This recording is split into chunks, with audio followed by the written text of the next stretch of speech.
The hardest prison isn't made of walls or steel.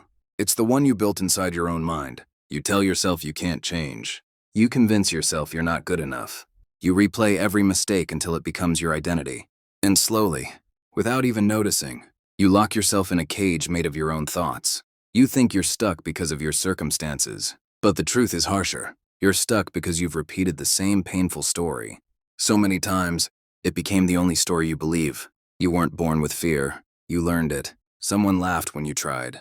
Someone judged you when you failed. Someone made you feel small. And you carried that moment like a chain around your neck. Life hit you when you weren't ready. And instead of healing, you hid. But hiding becomes habit, and habits become cages. The doubt you carry, it isn't a fact. It's a memory pretending to protect you. Your mind is trying to keep you safe. But in the process, it's stopping you from becoming who you're meant to be.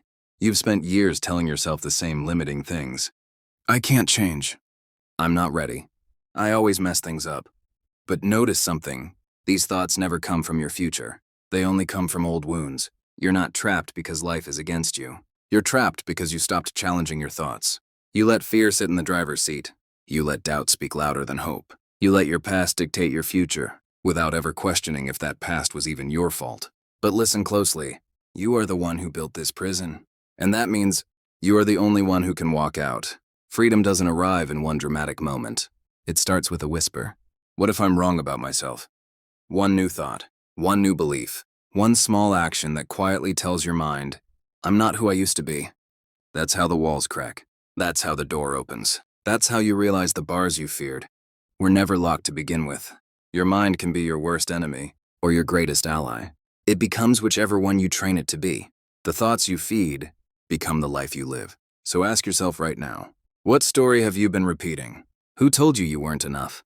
And why are you still carrying their voice like it deserves to shape your future? You've survived every moment life threw at you. You've endured more than you admit.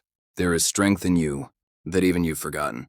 Maybe the real reason you feel stuck is because you're finally outgrowing the person you had to be to survive.